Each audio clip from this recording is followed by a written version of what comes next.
Welcome back. WNST, Tassel, Baltimore, and Baltimore Positive. Is it election week around here? You will see full coverage of all things election as well as the reaction to the loss to the Pittsburgh Steelers on Sunday by the Baltimore Ravens. Luke, I would like to say that I'm sort of shocked by this. I expected them to play well. I expected the close game thing, and it is uncanny that no matter who is on the field, it's always 28-24, 31-27, or 23-16 or whatever, how good these games always are and how each one of them, and I know you over the course of the summer did all the great Ravens games, and the Ravens are in the midst of doing the greatest Ravens games. This was another one of those ones that over the course of my lifetime and 25 years, half my lifetime now with this football team, it always feels like we're a game or two behind right around now. And whether that was the Bengals in the decent years with Palmer or Dalton, or whether it's just been the Steelers, there haven't been a whole lot of years like last year where I have that pinch me moment flying out of L.A., right? And you're just that good. This Ravens team's not that good. Yeah, I mean, they're good, but they're not that great dominant front runner, let's call it. I mean, everyone was chasing them last year, including the Chiefs. After the first 6 weeks, they didn't lose again until January. But that's why I also expressed so much disappointment in mid-January last year, and that's something I thought about in the press box in the moments after the pass fall is incomplete and everyone's wanting to call on Willie Snead and the teams go to the locker room. I thought back to last January and how you so wanted to just say, okay, this team's really young and Lamar Jackson's only in his second year and he's going to win MVP and there are brighter days ahead. And look, I'm not going to portray doom and gloom. I mean, this is still a team that has a whole lot going for it over the next couple years. But when you're 14-2 and you're the best team in the league in the regular season and you have this record-setting offense and you have this defense that plays top 3, top 4 football in the second half of the season last year, and then you lose that game in the divisional round, there is always part of you that wonders, was this your absolute best chance to win a championship? Whether you're talking about this quarterback, whether you're talking about this offensive line, whether you're talking about the running game, the defense, all that. Well, you're never going to have Marshall Yanda again, right? Well, the pieces as they're put together, that was a 14-2 team. That was a juggernaut. That team would have beaten almost anyone in October and November, but then January came. Yeah. And as much as we always think of young teams and we talk about the proverbial window being open, we know that that's not always a natural, gradual progression. I mean, the 2000 Ravens, that team had never made the playoffs before that season, and then they won it. I think back to the Carolina Panthers a few years back when Cam Newton's winning MVP, and they just had a terrific season. They lose the Super Bowl. I mean, they haven't even sniffed that since then. Cam Newton's no longer there. I mean, things can change really quickly, and that's not again, I'm not trying to be doom and gloom, but it really does harken back to January and just the disappointment of that. And now you're seeing that not every season goes that well. And losing Ronnie Stanley on Sunday, a perfect example of that. I mean, the Ravens had some injuries last year, but by and large stayed very, very healthy, at least on the offensive side of the ball. And you just look at a game like this, and we've talked about it. We'll continue to talk about it. We'll talk about this all month because we'll be counting down, at least to some degree, to the rematch on Thanksgiving night. But, you just have a game where you gain over twice as much yardage. You run for all those yards. You outpass the other team, and you lose. And it's because you committed 4 turnovers, really 3. But it's just incredibly disappointing. And I think it's interesting, at least from my perspective. You have a lot of losses where you wake up the next day or you process it over the next couple of days and you say, all right, disappointing, yes, devastating, no. This is one that I think almost feels worse the next day because the shock of losing your second best offensive player that you just gave a $100 million contract to, that kind of sets in, and you kind of have the finality that you're not going to have your star left tackle. Yeah, losing to the Steelers washes away on Tuesday, but then all of a sudden Ronnie Stanley doesn't walk back in the building on Wednesday. Yeah, when you already have an offensive line that's had its issues on the inside. Now you're talking about, okay, can Orlando Brown Jr. hold up at left tackle?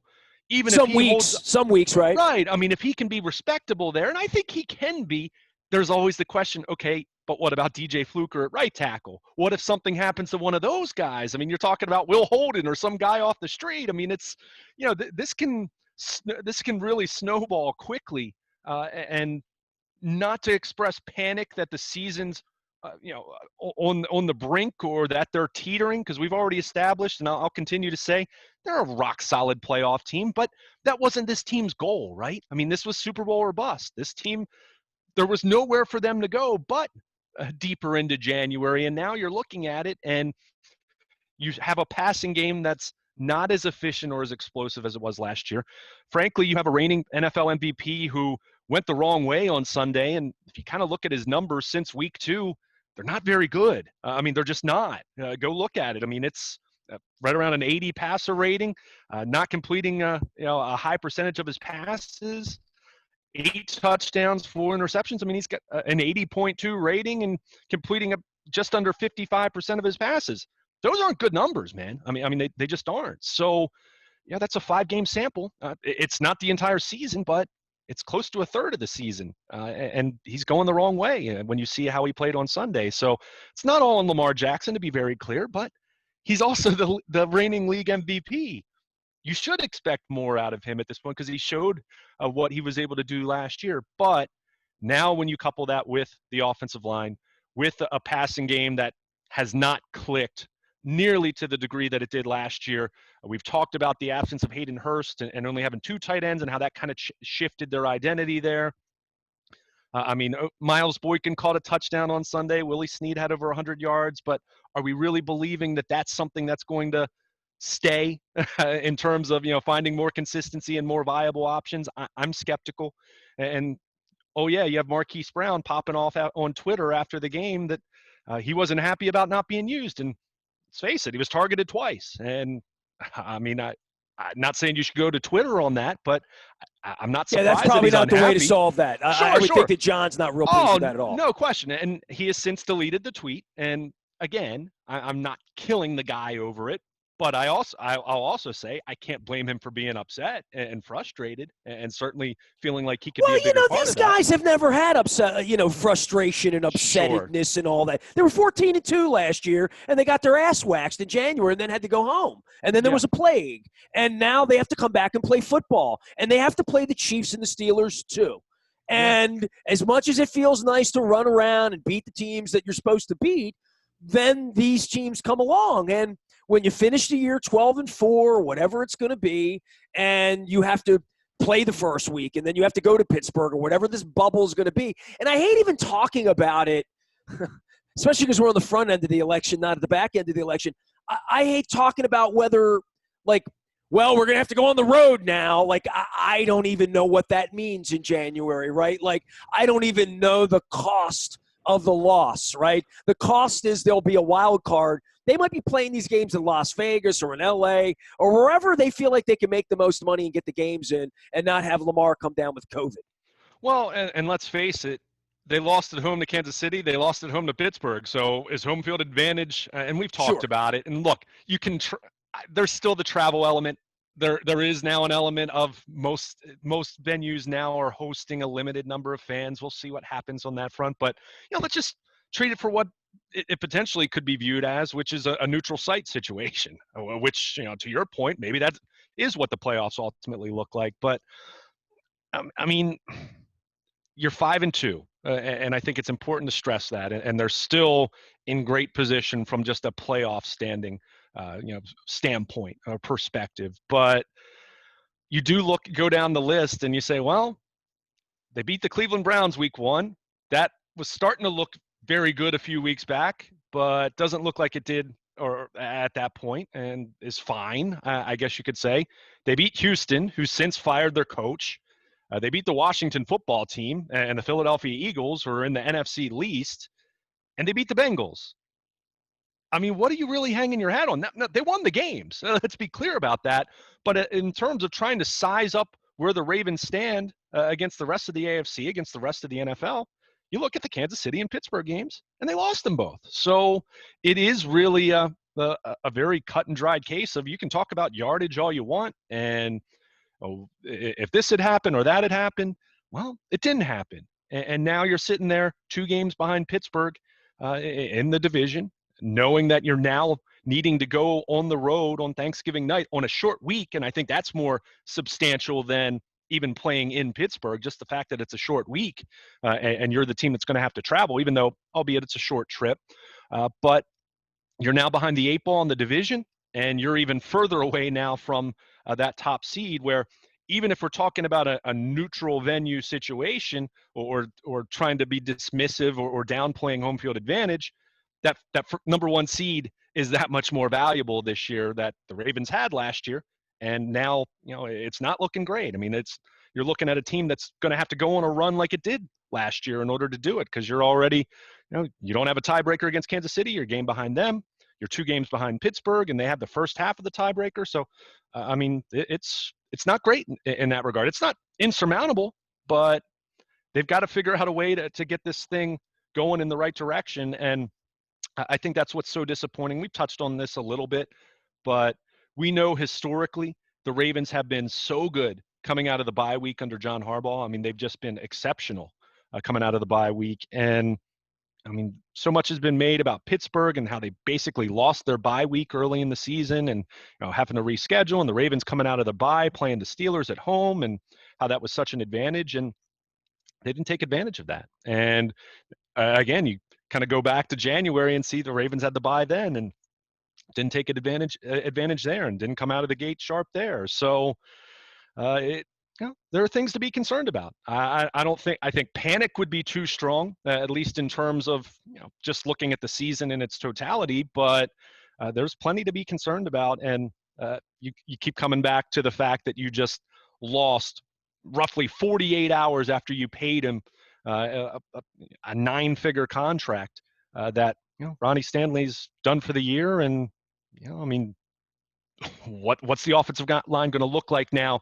Already talking about Marshall Yonda all season, but now your current day best player on that offensive line by a wide margin. So I don't know, man. I mean, it's certainly some and now uncharted 2 road territory. games. Now you have to get on the plane. You have to go do all of that and deal with expectations starting to crack a little bit, right? Like, and I don't know what that's going to mean for Lamar. I don't know what that's good. I mean, I know what it meant for Marquise Brown after the game and popping off, but this is, everybody's a hell of a coach. Everybody's a great guy. Everybody's a great quarterback when you're 14-2. Sure. Now all of a sudden didn't look so good against Philadelphia. Came out, you played great, and then you found the way to lose. I mean, literally, they found the way to lose, and it has nothing to do with how good they can be. But the Ronnie Stanley thing, I think that could get into their head pretty quickly.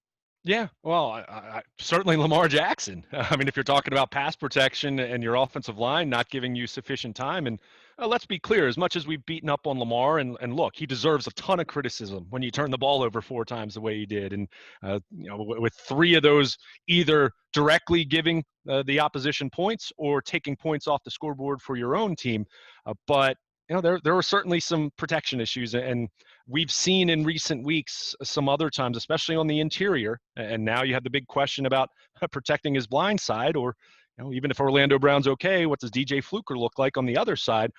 But that certainly becomes a big part of this. But I want to go back to something you just mentioned about adversity and how it's really easy to feel good and have that kumbaya kind of vibe with your team and good mojo when you're winning.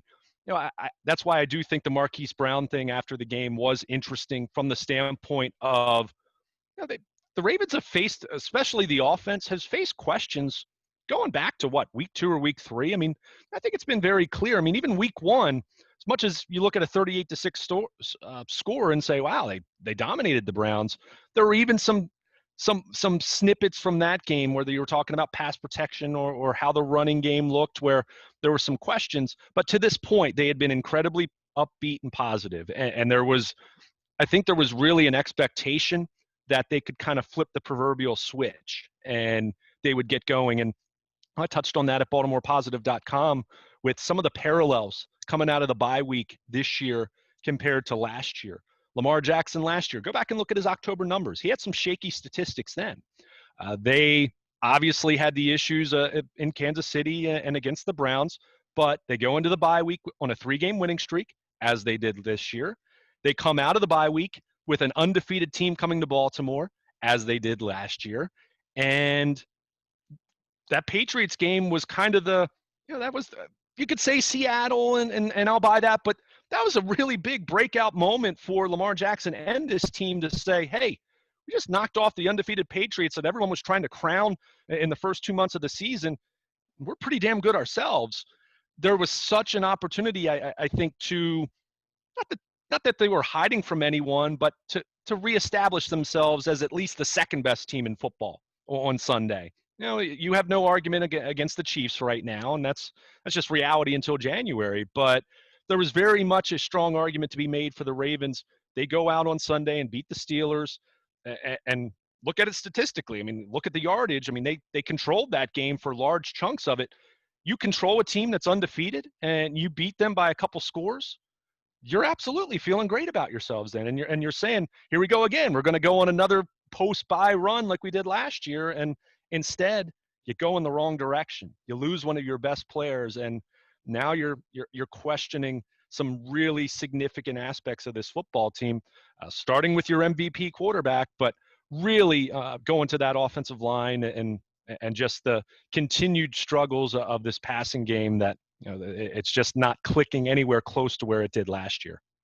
He is Luke Jones. He can be found at Owings Mills, usually behind a screen with a mask on, asking questions as he was in the post-game on Sunday after the Steelers. All of our WNST coverage and this merger all brought to you by our friends at Raskin Global, empowering people to choose their financial future for over 33 years. Leonard Raskin's on this week. He's also up at the front of the new BaltimorePositive.com website. We had some stabilization problems over the weekend. We're getting it all stabilized. We've moved servers and moved names, and if you're clicking on WNST.net, you'll find Baltimore Positive and all of that in social media. And you'll be hearing some changes here at the radio station this week as well at AM 1570. All of it powered up by our friends at Liberty Pure Solutions. 1-800-CLEAN Water. They do residential plumbing. They do boiler services. They do water analysis, well water. They did my hot water heater, which was like sort of getting corrosive after 17 years of living downtown. And they hooked me up. Doug Workman and his team been doing it a long time. They do it for Matt Stover. They do it out at the Ravens facility. And you can find them at acleanwater.com or at 1-800-CLEAN-WATER. Liberty Pure Solutions. You have a plumber. Blondell Miller Schuler, damngoodlawyer.com is the way to find them, 410-687-7878. Personal injury and workers' compensation lawyers. You get in an accident, you need some advice, you need a lawyer, you need a guy I've known all of my life. Call Mark Miller, Todd Schuler. Todd's had a little downtime here this week. Want to send him and his family a little bit of love on the loss of his father. So I don't know if Todd's going to join us here this week, but we talked a lot about the Constitution and democracy and the Hall, Calvert Hall, last week. You can find that out at Baltimore Positive as well. I'm going out to El Guapo this week in Catonsville. I feigned that I was going to have chicken and waffles over the weekend. I did not. The chilly weather got me on Saturday morning, but I am going to get out, get a quesadilla, get those proper duck carnitas, and get out to El Guapo. State Fair's at 748 Frederick Road. El Guapo is right across the street in Catonsville in the 21228. You can find them out at State Fair and the new website for El Guapo up as well. Make it a twofer in Catonsville. Stop by and see them. Big week here at Baltimore Positive with the election. Obviously, big week with the Indianapolis Colts. Dude, I remember when this used to be, like, full of angst and stuff. You're proud of me, aren't you? I mean, just in the time of our relationship, in a week we're asking people to grow here during an election week, I've grown a lot with the Indianapolis thing. I mean, I've been out there a handful of times with you. I don't even hate it the way I used to. Like, I'm not going to sit here and talk about Tom Matte this week or Rick Folk or Johnny U or any of that. Not even Peyton Manning, who's now come and gone, right? Like, Indianapolis is – it's just a game in the friendly heart of the Midwest this week, right? Yeah, I mean, I guess let's give a nod to Jimmy Orr, certainly. But it's different for me because I didn't live the Colts. I mean, I was a few months old when the Colts snuck out of town in the middle of the night in March of '84. But I certainly remember the residue and the not knowing whether Baltimore was going to get a team, and all the flirtation with the Buccaneers or the Bengals, or go down the Cardinals, go down the list until ultimately it was Art Modell and the Browns. But there was such a disdain for Indianapolis. I mean, to the point where you didn't even want to say Colts, right? I mean, you talked about Indy, you talked about Irsay, but you didn't want to use the nickname Colts because that was Baltimore's.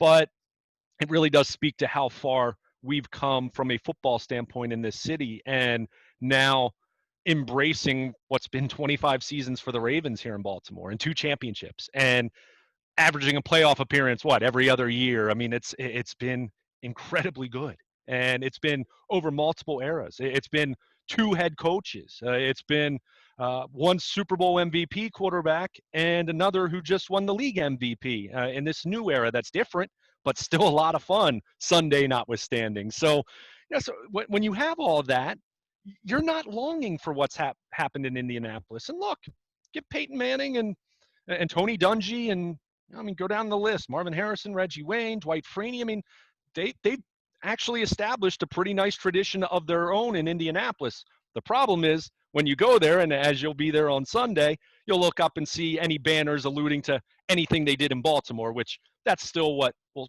tick people off. The accomplishments of Barry Krause should remain here in Baltimore. Yeah, I mean, and people, that's the part of the argument that the league never got. Other markets never got, but anyone in Baltimore totally understands. Whenever you'd hear Peyton Manning breaking Johnny Unitas' franchise record, I mean, that was just something that will never sit well with me. And I know earlier generations would feel even more strongly about that. So, but again, and we talked about this with Washington a few weeks back. Just a game.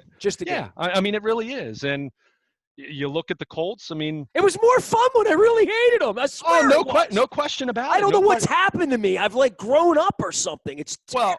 And I even think, I mean, it's one thing to talk about those first couple years, and everyone remembers Jim Harbaugh, handing the game ball to Johnny U after they beat a rookie Peyton Manning, and how much fun that was. But I even go back to 2006. I mean, to maybe tie it in with the modern Ravens and last year's team. By the way, I'm glad you brought that up. Jim Harbaugh handed the ball. I hadn't thought of that. I totally forgot about that. Well, if you go back and check out my top 25 regular season moments that I did in the spring and summer, that made the list. Good. Yeah. We've had a lot of moments. To your point, right? Right. I mean, that's the thing. There's a darn good tradition here, and that's why you live in Baltimore. You don't live in Cleveland. Yeah. Right.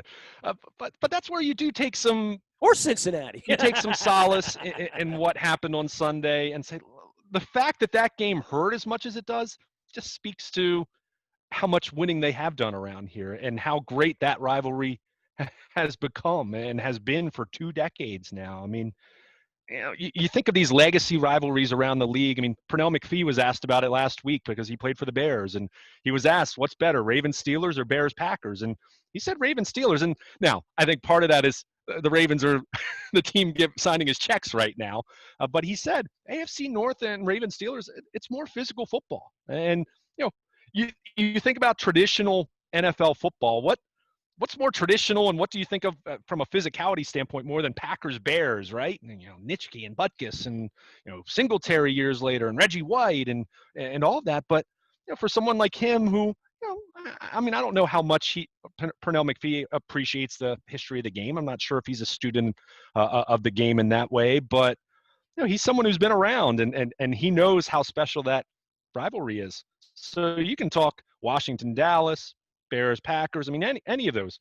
You think back to Patriots, Colts years ago with Brady against Manning, but Ravens, Steelers has, it's held the test of time to such a high Unlike degree. That Redskins Cowboys nonsense. Exactly. Right? And look, let's be clear. At some point in the future, and look, it might be 30 years from now, there will be a time the Bengals and the Browns will mean something. It might be. Well, I'm not as sure about that, but Ravens Steelers may not be what it is, and we talked about this in the last 5 or 6 years. But that really speaks to the ownership, the people running the teams, the coaches, the fans to some degree. But Cleveland has good fans. Not the fans' fault that the team stinks, but but it takes a special concoction of all of that to create Alabama, Auburn, or Hatfield, McCoy, right? Yeah, and that brings us back to not being jealous of anything Indianapolis has accomplished. I mean, they won a Super Bowl. They went to another Super Bowl. I mean, Peyton Manning's one of the greatest quarterbacks of all time. I mean, there's plenty of things for them to be proud of, but there's nothing about their legacy in Indianapolis that